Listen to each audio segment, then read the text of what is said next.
प्रभु यीशु मसीह के मधुर और मीठे नाम में एक बार फिर से आप सबों को जय मसीह की। परमेश्वर का एक बार फिर से हम बहुत बहुत धन्यवाद करते हैं कि हम जीवित हैं और उसने फिर से हमें ये मौका दिया है कि हम उसके भवन में आए, उसकी आराधना करें, उसकी तारीफ करें, उससे प्रार्थना करें और अपने लोगों के साथ संगति कर सकें। आज के जो वचन के हिस्से हमारे सामने पढ़े गए, भजन 127, मलाकी 2:13 से 16, पहला कुरिन्थियों 13 और मरकुस 10:1 से 12 तक मैंने पढ़ा। आज का जो हमारा थीम है the family, husband and wife, परिवार, पति और पत्नी। और आज का जो संडे है 18th संडे आफ्टर पेंटिकोस्ट।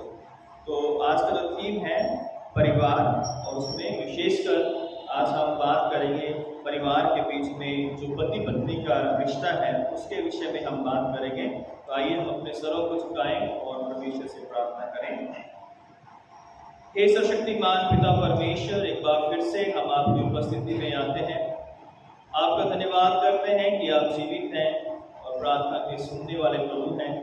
आपने हमें परिवारों में रखा है, आपका धन्यवाद करते हैं। और खासकर जब हम आज इस वचन पर मनन करते हैं परिवार पर और पिता परमेश्वर पति पत्नी के रिश्ते पर, तो होने दे आपका पवित्र आत्मा हमारी अगुवाई करे ताकि हम आत्मा और सच्चाई से आपके वचन को सीखें, समझें और उस पर चल सकें। यीशु क्रिस्त के नाम से मांगते हैं। परमेश्वर का हम धन्यवाद करते हैं कि परमेश्वर ने हमें इस संसार में परिवार में रखा है और परिवार को बनाने वाला स्वयं परमेश्वर है। और उस परमेश्वर ने, हम जानते हैं जब हम उत्पत्ति की पुस्तक पढ़ते हैं तो जब सब कुछ बना दिया और जब आदम को भी बना दिया, तो परमेश्वर ने जब आदम को देखा तो परमेश्वर के मन से एक आवाज़ निकली या उसने बात की जो है कि आदम का अकेला रहना ठीक नहीं है। और उसके बाद परमेश्वर ने आदम को गहरी नींद में सुलाया और उसके बाद उसकी पसली में से स्त्री को बनाया, उसको हवा नाम दिया। और आदम ने कहा ये नर में से निकली इसलिए ये नारी है। और प्रभु ने, परमेश्वर ने वहाँ उन्हें पति पत्नी के रूप में घोषित किया। और जो पहला जो जोड़ा था या पहला विवाह था वो स्वयं परमेश्वर के द्वारा अदन की वाटिका में आदम और हवा के रूप में किया गया था। तो अक्सर जब हम विवाह करते हैं तो हम देखते हैं कि प्रीस्ट जो है वो विवाह को पढ़ते हैं अगर वो चर्च में है, और उसके बाद हम विटनेस साइन करते हैं और उस बारात में बहुत सारे लड़की के पक्ष के लोग होते हैं, लड़के के पक्ष के लोग होते हैं। तो जब आदम और हवा का विवाह हुआ तो उस समय कौन गवाह थे? कभी सोचा आपने? किसने साइन किए होंगे? रजिस्टर तो वहाँ था नहीं, लेकिन कोई तो विटनेस होगा कि जब परमेश्वर शादी पढ़ रहे थे या शादी का रिश्ते को बना रहे थे तो शायद वहाँ पर मैं सोचता हूँ कि पिता, पुत्र और पवित्र आत्मा, है ना। तो पिता तो विवाह को कर रहे थे या उसको बना रहे थे अपने हाथों से और उनको एक कर रहे थे, और पवित्र आत्मा और पुत्र क्या होंगे वहाँ पर? शायद विटनेस होंगे, गवाह होंगे कि ये जो विवाह है केवल पिता की उपस्थिति में नहीं बल्कि पिता, पुत्र और पवित्र आत्मा की उपस्थिति में हुआ है। तो बाराती कौन होंगे वहाँ पे? शायद, है ना, ये इमेजिनेशन है कि बाराती कौन होंगे वहाँ पर। शायद वहाँ शेर घूम रहा होगा, है, बंदर भी होंगे और तरह तरह के जानवर।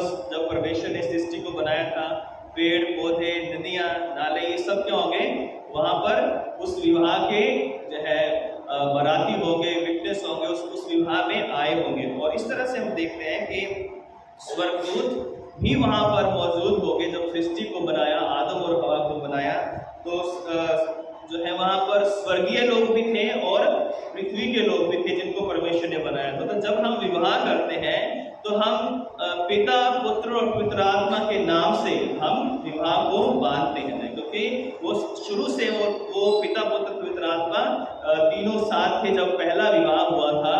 और हम ये मानते हैं कि जो बराती आज हम विवाह में आते हैं तो उस समय भी जो है परमेश्वर के जो स्वर्गदूत थे या परमेश्वर की जो सृष्टि थी तो वो उस विवाह के में शामिल हुए थे। तो विवाह जो है हम जानते हैं कि बाइबल में बहुत ही पवित्र स्थान रखता है, और ना केवल बाइबल में बल्कि सभी धर्मों में विवाह को आदरणीय माना जाता है, विवाह को बहुत ही आशीषित माना जाता है। और आज का जैसा हमारा थीम भी है कि हम परिवार और पति पत्नी के ऊपर बात कर रहे हैं, तो आज हम इसी विषय को और बढ़ाते हुए हम बात करेंगे कि जैसा मरकुस में प्रभु यीशु मसीह के पास जब कुछ लोग आए और पूछा कि क्या त्याग पत्र देना सही है, तो प्रभु ने कहा कि मूसा ने तुम्हें क्या कहा है। तो उन्होंने कहा कि मूसा ने हमें त्याग पत्र लिखकर देने की आज्ञा दी है। तो यीशु मसीह ने कहा कि शुरू से ऐसा नहीं था, लेकिन तुम्हारे मन की कठोरता के कारण मूसा ने तुम्हें ये आज्ञा दी, यानी परमेश्वर ने मूसा को दी और मूसा ने लोगों को ये आज्ञा दी।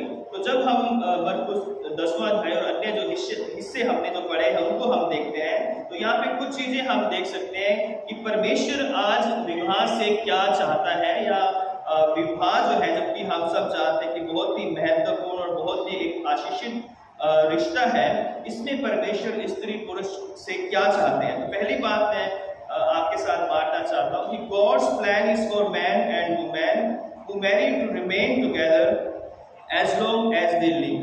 परमेश्वर की विवाह से ये योजना है, विवाह में ये योजना है पति पत्नी से कि जब तक वो जीवित रहते हैं वो एक दूसरे के साथ रहे, they remain together as long as they live। तो उन्हें जीवन भर का ये साथ है, ये एक दिन या 2 दिन का साथ नहीं है। जब कोई विवाह में जुड़ता है तो वो ये मानकर चलता है कि मैं जिससे जुड़ रहा हूँ या जिससे जुड़ रही हूँ वो मेरे साथ जीवन भर रहेगा है। क्योंकि अगर विवाह में ये पहले ही शक हो कि अरे हम 2 साल बाद या 1 साल बाद अलग हो सकते हैं, तो कोई भी व्यक्ति विवाह नहीं करेगा। कोई भी परिवार अपने बच्चों के विवाह के लिए आगे नहीं बढ़ेगा। जिनको ये पॉसिबिलिटीज लगती हो कि 2 या 3 या 4 साल में विवाह ये टूट सकता है और तलाक हो सकता है, और ऐसे में कोई विवाह के लिए नहीं जाएगा। लेकिन जब विवाह होता है तो हर किसी की ये कामना या प्रार्थना, ये या कहें कि ये परमेश्वर की योजना है कि जब परमेश्वर ने पति पत्नी को विवाह के बंधन में जोड़ा है, तो ये जो विवाह है वो जीवन भर का है। तब यहाँ पर हम देखते हैं कि जब चेले यीशु मसीह फरीसी जब यीशु मसीह के पास आकर पूछते हैं कि त्याग पत्र यानी डिवोर्स या तलाक देना सही है या नहीं है, तो यीशु मसीह ने जब पूछा कि मूसा ने क्या किया, तो उन्होंने बड़े अच्छे शब्दों में कहा कि मूसा ने हमें त्याग पत्र लिखने की आज्ञा दी है। तब यीशु मसीह ने इसका क्या जवाब दिया? उन्होंने कहा था कि आरंभ से ऐसा नहीं था, यानी आरंभ से परमेश्वर के विवाह के प्रति ये योजना थी कि ये जीवन भर का साथ रहे, और ना आरंभ से बल्कि आज भी ये परमेश्वर की इच्छा है, ये उसकी योजना है कि जब विवाह में कोई भी व्यक्ति, चाहे वो मसीह परिवार हो या अन्य कोई किसी भी जाति धर्म का व्यक्ति हो, परमेश्वर चाहता है कि उस विवाह में वो जीवन भर एक साथ बने रहें। लेकिन फिर भी हम देखते हैं कि तलाक हो रहे हैं, होते हैं और होते आए, और जब तक ये दुनिया रहेगी ये होते रहेंगे।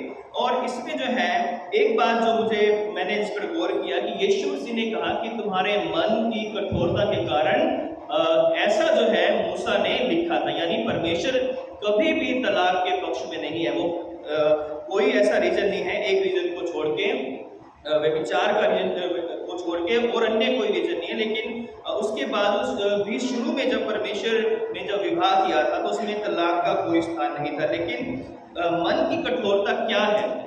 मन की कठोरता को हम समझ सकते हैं कि परमेश्वर ने आदम और हवा को बनाया जीवन भर के लिए, लेकिन जब जैसे जैसे लोग बढ़ते गए और जातियां बनती गई और वहां पर तलाक शुरू हो गया, तब परमेश्वर ने एक नियम दिया कि इस आधार पर तुम जो है तलाक दे सकते हो और इस तरीके से दे सकते हो। लेकिन परमेश्वर की ये मूल योजना नहीं थी।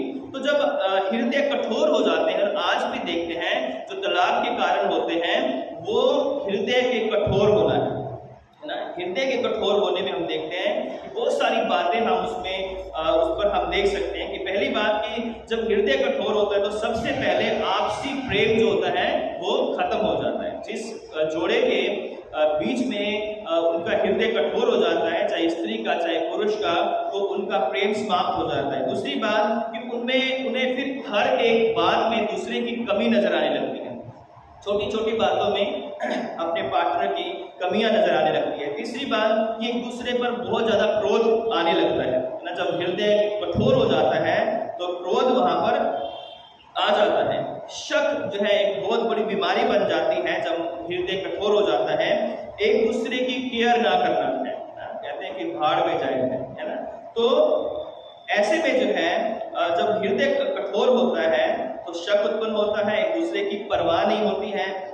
अपनी जिद पूरी की जाती है, हाँ मैंने ये करना है तो करना है, तुम्हें अच्छा लगे चाहे बुरा लगे, मैं तो ये करूंगा ही या मैं तो ये करूंगी ही चाहे। फिर इससे आगे जब बातें बढ़ती हैं तो गाली गलौज, मारपीट और तरह तरह के दोष लगाना ये सब आते हैं।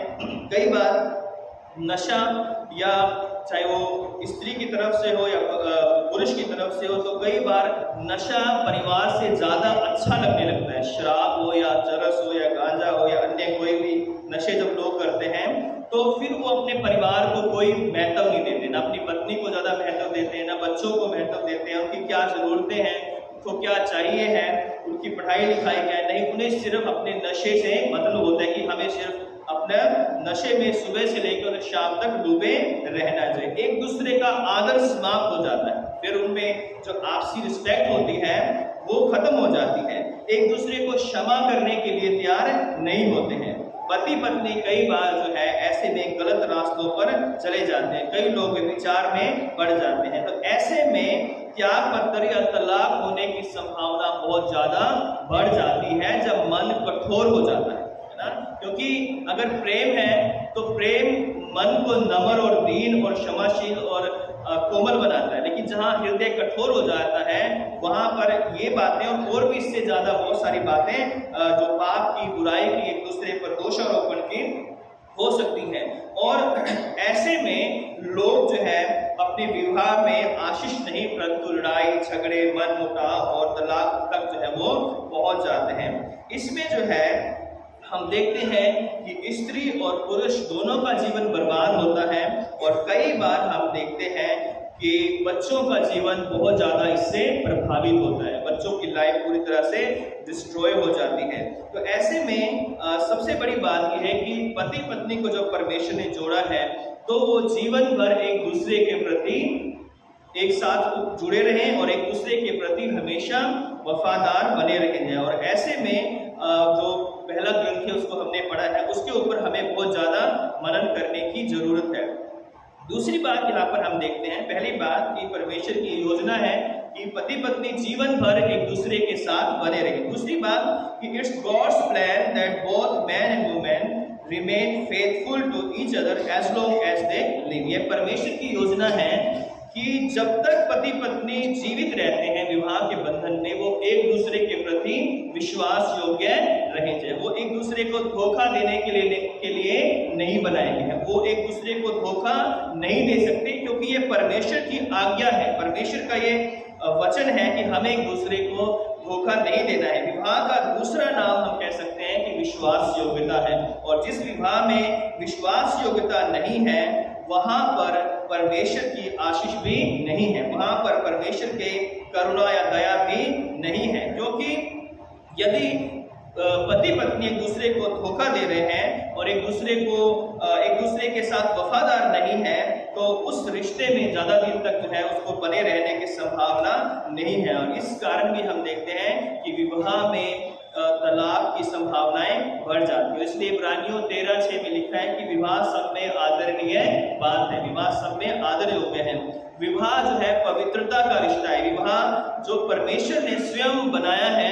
परमेश्वर, जैसे मैंने शुरू में बताया कि उसका जो गवाह है स्वयं पिता पुत्र पवित्र आत्मा उसके गवाह है, उसके विवाह को बनाने वाले हैं। क्योंकि भजन 127 में लिखा है कि जब तक यहोवा घर को ना बनाए तो उसके बनाने वालों का परिश्रम व्यर्थ होता है। तो ये रिश्ता जो है परमेश्वर ने बनाया। अगर हम मलाकी उसका दूसरा अध्याय और उसकी 13, 14, 15, 16 आयत पढ़ते हैं तो परमेश्वर वहां पर बड़े क्रोधित हैं इस्राएली लोगों से, क्योंकि इस्राएली लोग जो है इस बात को उन्होंने एक अपनी प्रैक्टिस बना लिया था कि विवाह करें फिर तलाक दे दें, विवाह करें तलाक दे दें, और अपना जो फेथफुलनेस है वो एक स्त्री के या एक पुरुष के प्रति नहीं बल्कि बहुत सारे स्त्री पुरुषों के प्रति वो रखने लगे थे। इसलिए परमेश्वर ने उन्हें डांटा और उन्हें कहा कि फिर तुमने यह दूसरा काम किया है कि तुमने यहोवा की वेदी को रोने वाले और आहें भरने वाले आंसुओं से भिगो दिया। यानी परमेश्वर इस बात को देखकर बहुत ही दुखित हुए और क्रोधित हुए कि लोगों ने क्या किया। तो लोगों ने पूछा कि हमने क्या किया है, तो इसलिए क्योंकि यहोवा तेरे और तेरी उस जवानी की संगनी और ब्याही हुई स्त्री के बीच साक्षी हुआ था, जिसका तूने विश्वासघात किया है। यहाँ पर उस विश्वासघात के लिए परमेश्वर उसकी बहुत बड़ी ताड़ना करते हैं। तो परमेश्वर हमारी कोई भेंट या कोई प्रशंसा स्वीकार नहीं करेगा यदि हम अपने साथी को धोखा देते हैं। यदि कोई पुरुष या स्त्री अपने पति को धोखा देकर किसी अन्य स्त्री या पुरुष के साथ जो है वो रहती है या अपना जीवन बिताती है और वो पाप में पड़ती है, तो परमेश्वर ऐसे व्यक्ति को या ऐसी स्त्री या पुरुष को कभी स्वीकार नहीं करता है। परमेश्वर विवाह में स्वयं साक्षी था और इसलिए परमेश्वर की ये वाचा है, इस वाचा का जो गवाह है वो परमेश्वर है। विवाह परमेश्वर के सामने की गई एक वाचा है जिसमें पति पत्नी कहते हैं कि मैं सुख में, दुख में, गरीबी में, तंगहाली में जो है प्राण देने तक तेरे प्रति वफादार रहूंगा या रहूंगी है। और इसलिए जो है क्योंकि परमेश्वर खुद इस विवाह में की वाचा परमेश्वर की वाचा है, खुद इसमें विवाह में परमेश्वर उपस्थित होते हैं। परमेश्वर ने यह भी कहा गया कि जवानी की संगनी अर्थात ब्याही हुई स्त्री परमेश्वर की ओर से एक आशीष है। अगर उसको कोई धोखा देता है, उसको कोई त्यागता है इसलिए कि वो किसी अन्य स्त्री या पुरुष के साथ रहना चाहते हैं, तो ये परमेश्वर की दृष्टि में परमेश्वर के अनुग्रह को ठुकराना है। क्योंकि नीति वचन में लिखा है 18:22 में कि जिसने स्त्री ब्याह ली उसने उत्तम पदार्थ पाया और उस पर यहोवा का अनुग्रह हुआ है। और जिस पर यहोवा का अनुग्रह हुआ है, तो यदि वो व्यक्ति अपनी पत्नी या अपने पति को धोखा देता है तो वो उस परमेश्वर के अनुग्रह को ठुकरा देता है कि मुझे परमेश्वर के अनुग्रह नहीं चाहिए। और जब आप परमेश्वर के अनुग्रह को ठुकराते हो तो आप पाप करते हो, हम पाप करते हैं और पाप की मजदूरी मौत है। पाप का दंड बहुत बड़ा है क्योंकि परमेश्वर ऐसे लोगों से घृणा करता है। परमेश्वर ने ही एक ही जीवन साथी को बनाया है, एक साथ कई साथियों को नहीं बनाया है। जैसा लिखा है कि इसलिए क्योंकि यहोवा तेरी जवानी की संगनी और ब्याही स्त्री के बीच साक्षी हुआ था, जिसका तूने विश्वासघात किया, क्योंकि उसने एक ही को नहीं बनाया जबकि और आत्माएं उसके पास थी। तो उसने एक ही को बनाया है और उसके प्रति हमें जीवन भर विश्वास योग्य बने रहना है। क्योंकि जब हम उसके प्रति धोखा करते हैं, उसे चीट करते हैं, तो परमेश्वर भी हमें कभी जो है स्वीकार नहीं करेंगे। और परमेश्वर ने हमें अपना जीवन साथी इसलिए दिया है कि परमेश्वर उससे अपने योग्य एक आशीषित एक पवित्र संतान को ले सके और उससे जो है परमेश्वर की सृष्टि आगे बढ़ सके। और लिखा है 2:15 में कि इसलिए कि वह परमेश्वर के योग्य संतान चाहता है ना। क्योंकि परमेश्वर के योग्य संतान वही है जो विवाह में पति पत्नी विश्वास योग्य, परमेश्वर के प्रति विश्वास योग्य रहकर जो संतानें प्राप्त करते हैं, वही संतानें परमेश्वर की ओर से आशीषित होती हैं। इसलिए तुम अपनी आत्मा के विषय में चौकस रहो और तुम में से कोई अपनी जवानी की स्त्री से विश्वासघात ना करे। साफ शब्दों में लिखा है कि इसलिए जो है उन व्यक्तियों को जो विवाह में जुड़े हुए हैं, चाहे वो स्त्री हैं चाहे वो पुरुष हैं, वो अपनी जवानी के पति को या जवानी की अपनी पत्नी को, है ना, ये ऐसा यहाँ पर नहीं है कि जवानी के और जवानी तो बुढ़ापे में आप धोखा दे, ऐसा नहीं है।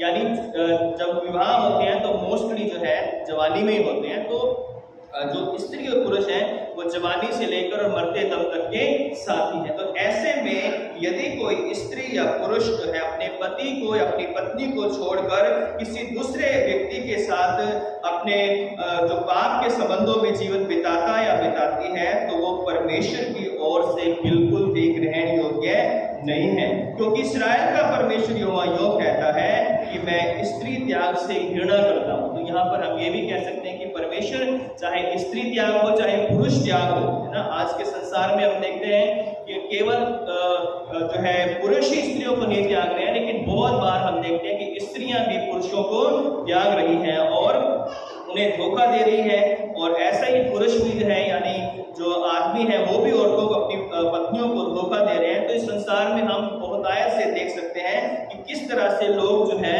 एक दूसरे को, अपने साथी को धोखा दे रहे हैं। और ऐसे में परमेश्वर कहता है कि मैं इस काम से घृणा करता हूँ, मेरे लिए ये काम घृणित है। और आगे परमेश्वर ने कहा है, और उससे भी जो अपने वस्त्र को उपद्रव से ढांपता है, जो पाप करता है, व्यभिचार करता है, परमेश्वर ऐसे लोगों से घृणा करता है। इसलिए तुम अपनी आत्मा के विषय में चौकस रहो और विश्वासघात मत करो। अपने साथी से विश्वासघात मत करो, क्योंकि सेनाओं के यहोवा का यही वचन है। परमेश्वर की ये वाणी है, परमेश्वर की ये आवाज है कि हम जो है एक दूसरे को धोखा ना दें। क्योंकि इस्राएलियों में कुछ लोगों ने ये बड़ा एक ट्रेंड बना लिया था कि विवाह करो और त्याग पत्र दो, फिर दूसरी से कर लो, फिर उसको त्याग पत्र दे दो, फिर तीसरी से कर लो, फिर उसको त्याग पत्र दे दो। तो उनका ये एक तरह से उनका काम बन गया था। ऐसे में जब परमेश्वर ने देखा कि मेरे चुने हुए लोग किस तरह से गलत कामों में पड़े हुए हैं, पाप में पड़े हुए हैं, तो परमेश्वर ने खुद जो है मलाकी के द्वारा लोगों को ये चेतावनी दे कि ये सब काम जो तुम कर रहे हो ये घृणित है, और तुमने जो है मेरी वेदी को रोने वाले और आंसुओं से भिगो दिया है, यहाँ तक कि तुम्हारी भेंट की ओर मैं दृष्टि तक नहीं करता।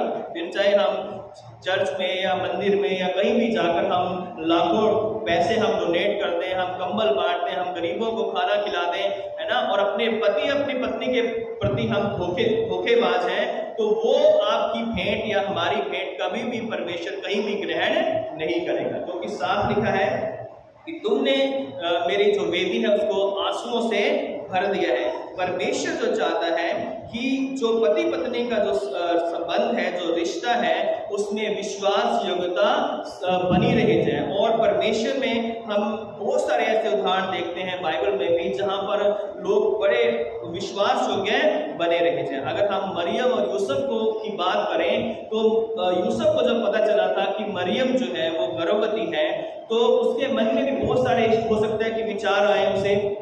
वो लिखा है कि वो चुपके से उसे छोड़ देना चाहता था, है ना। और उसके बाद जब स्वर्गदूत ने आकर उससे बात की तो उसने स्वर्गदूत की बात को ग्रहण किया और उन सब बातों को जो लोगों ने उस तक पहुंचाई थी उसको छोड़कर उसने मरियम को जो है अपनाया, उसे अपने घर में लेकर आया।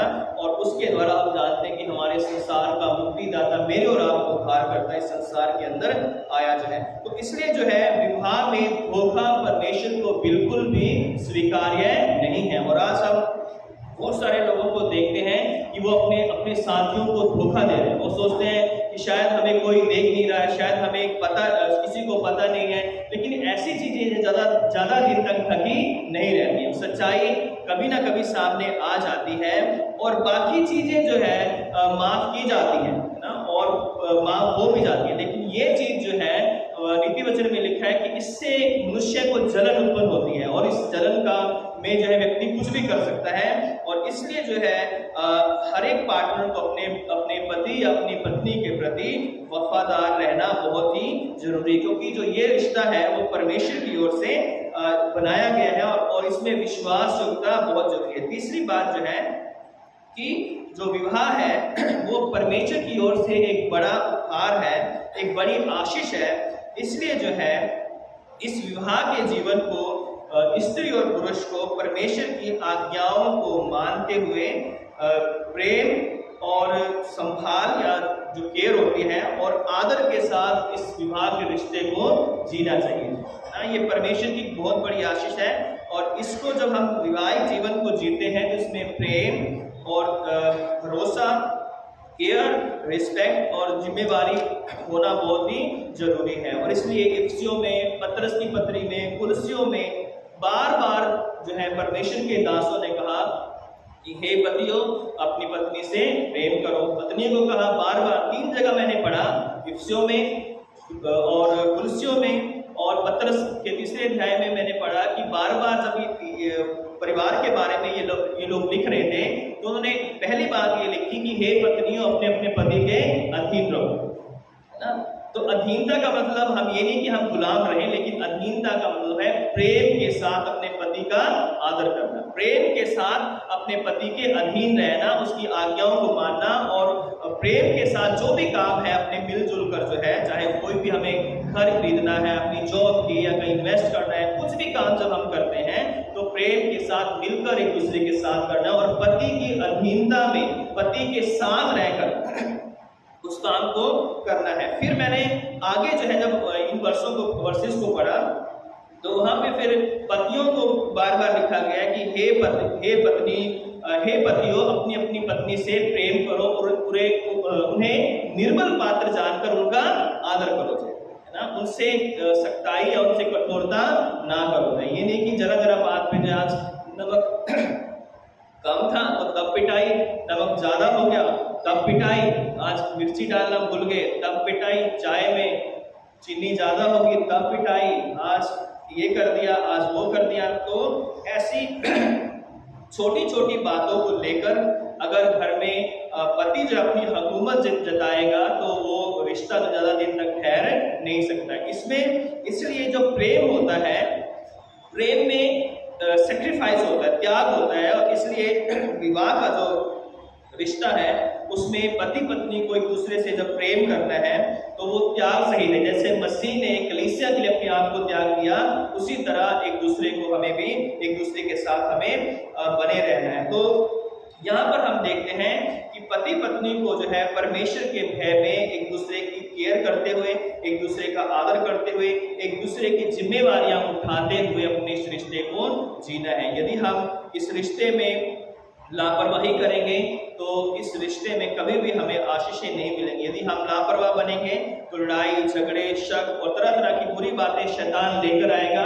फिर वही कि मन कठोर कर देगा, और फिर जब मन कठोर हो जाएगा तो बहुत सारे शैतानी काम हमारी जिंदगी में शुरू हो जाएंगे। और इसलिए नीति वचन 14:1 में लिखा है कि हर एक बुद्धिमान स्त्री अपने घर को बनाती है और मूढ़ उसे अपने ही हाथों से ढा देती है। इसका रिवर्स कर दो तो हर एक बुद्धिमान पति अपने घर को बनाता है और मूढ़ पति जो अपने ही हाथों से अपने घर को ढा देता है। दोनों के लिए हम इसे अप्लाई कर सकते हैं। पहला Corinthians 13 में हमें एक विवाह के लिए एक ईश्वरीय प्रेम का बहुत बड़ा उदाहरण हमें दिया गया है। ऐसे में यदि हम प्रेम करते हैं एक पति पत्नी आपस में, तो कभी भी वो एक दूसरे को धोखा नहीं देंगे। छोटा सा उदाहरण, यदि हम अपने बच्चों से प्रेम करते हैं और हमारा बच्चा अगर किसी टेबल पे खड़ा हुआ है और वो हमारी तरफ जंप करेगा तो क्या हम उसके आगे से हट जाएंगे?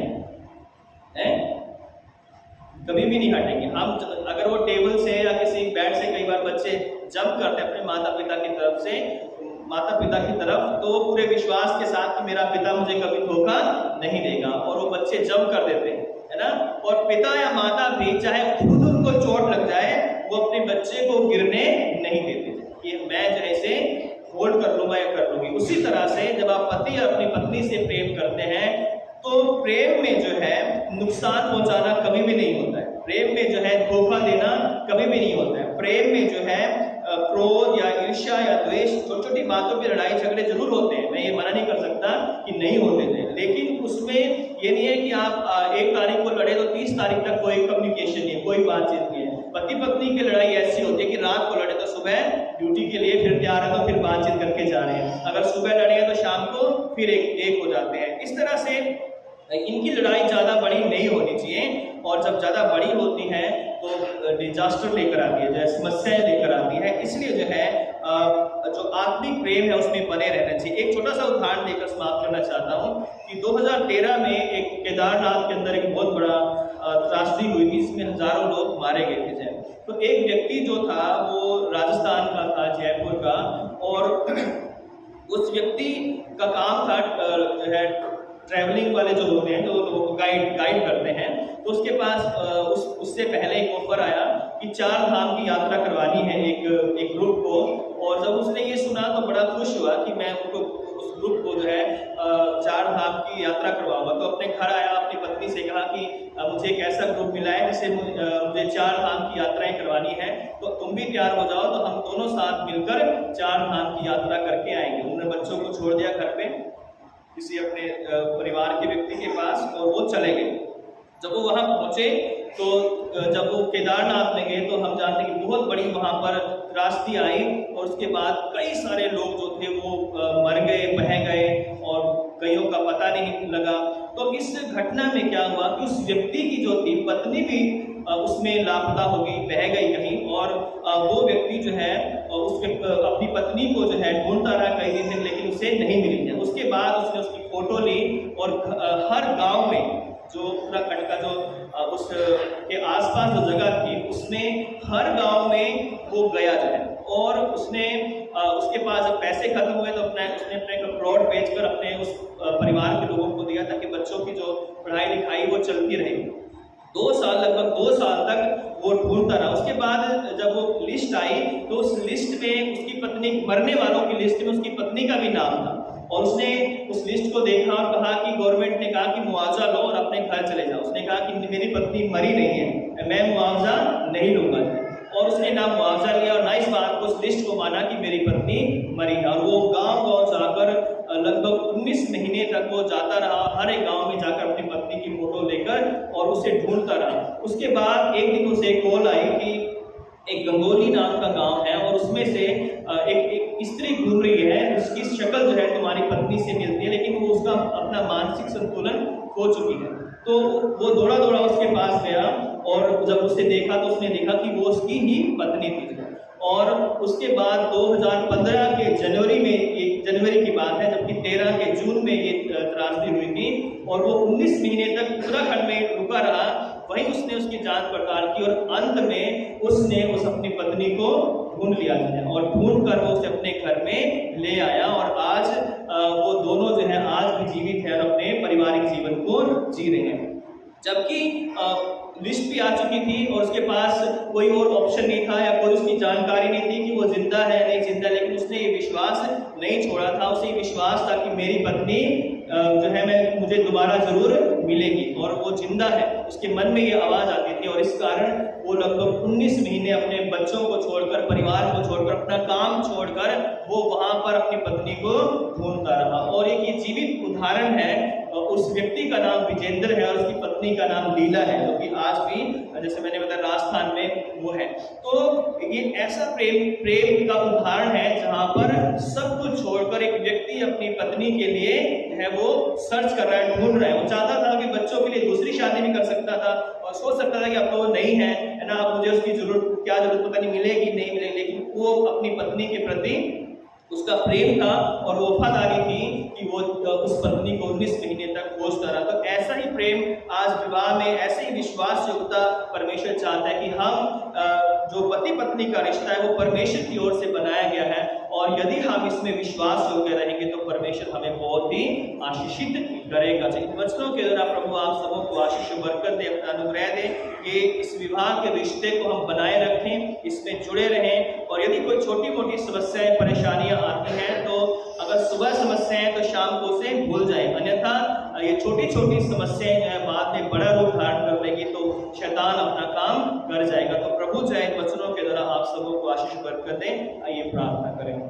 सर्वशक्तिमान पिता परमेश्वर, आपका धन्यवाद करते हैं जो वचन बोए गए हैं पिता। सच में हम आपका धन्यवाद करते हैं कि आपने पिता परमेश्वर हमें परिवार में रखा है, माता पिता भाई बहनों के बीच में रखा है पिता। विशेषकर आपने पति पत्नी का जो संबंध बनाया है पिता, उसके द्वारा आपने सृष्टि का निर्माण किया, आपको धन्यवाद करते हैं। जो वचन बोए गए वो हम सब के जीवन में सोना फल लेकर आए कि हम एक दूसरे के प्रति वफादार रहें, धोखा न दें और आपसी प्रेम में हमेशा बने रहें। यीशु क्रिस्त के नाम से।